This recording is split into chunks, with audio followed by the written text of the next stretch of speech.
By the mid-1770s, tensions between the American colonies and Britain had reached a boiling point.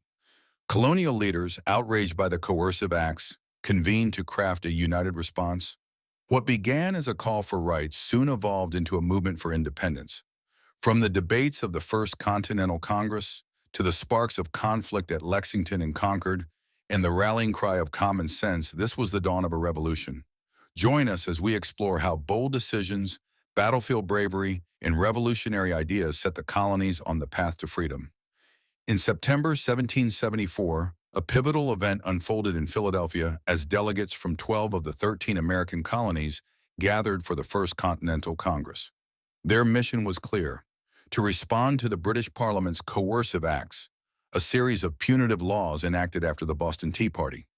Known in the colonies as the Intolerable Acts, these measures were seen as a direct threat to colonial liberties, uniting diverse colonies under a shared sense of urgency. The Congress brought together notable figures such as Samuel Adams, John Adams, George Washington, and Patrick Henry. Despite their varying ideologies, ranging from moderate calls for reconciliation to radical demands for resistance, the delegates were united in their rejection of British overreach. They debated fiercely over their course of action, balancing loyalty to the Crown with the need to assert their rights. A key achievement of the Congress was the Continental Association, an agreement to boycott British goods and halt exports to Britain.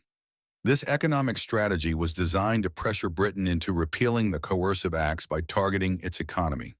Committees of correspondence and inspection were established across the colonies to enforce the boycott, fostering grassroots participation and laying the groundwork for organized resistance. While the Congress stopped short of declaring independence, it issued a Declaration of Rights and Grievances, asserting that the colonies were entitled to self-governance in matters of taxation and lawmaking. This bold stance questioned British authority and planted the seeds for a broader revolutionary movement. April 19, 1775, marked the dawn of open conflict between the colonies and Britain. British General Thomas Gage, under orders to suppress colonial resistance, dispatched troops to seize a stockpile of weapons in Concord, Massachusetts. Word of the British march spread quickly, thanks to writers like Paul Revere and William Dawes, who alerted local militias.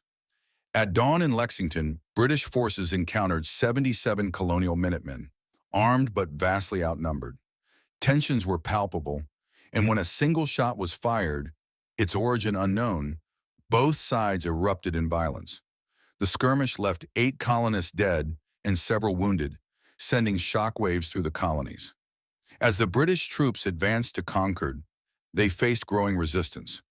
Hundreds of militiamen mobilized, engaging the Redcoats in a fierce battle at Concord's North Bridge.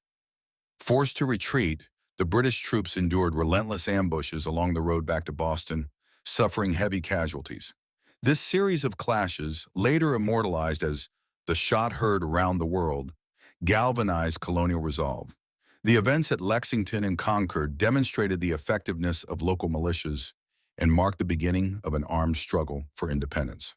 The Second Continental Congress convened in May 1775, just weeks after the battles of Lexington and Concord. This gathering, also held in Philadelphia, faced an even more urgent mandate than its predecessor. With blood already spilled, the colonies were no longer debating whether to resist British policies. They were preparing for war. The Congress took decisive steps to organize the colonies' war effort.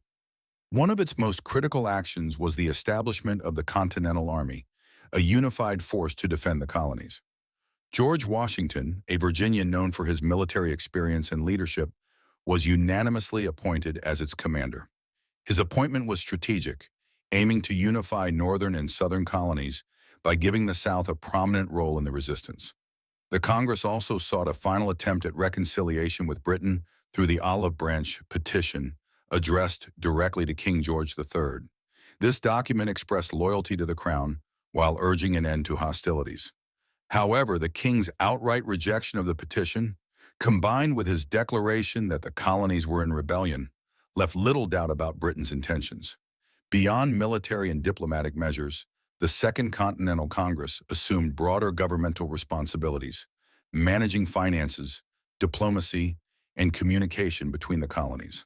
This transition from a loose coalition to a centralized authority marked a significant step toward the creation of an independent nation.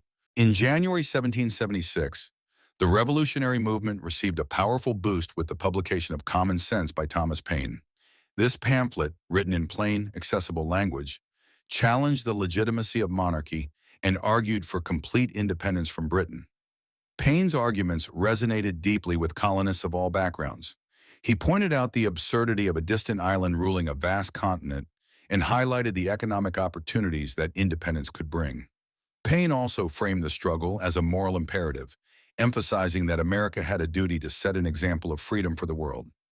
Common Sense was a bestseller, with over 120,000 copies distributed within months. Its impact was transformative, shifting public opinion from cautious resistance to full-fledged support for independence. It also unified disparate colonial factions, rallying both elites and common folk to the cause. The pamphlet's influence extended beyond the colonies, inspiring revolutionary ideals that echoed across the globe.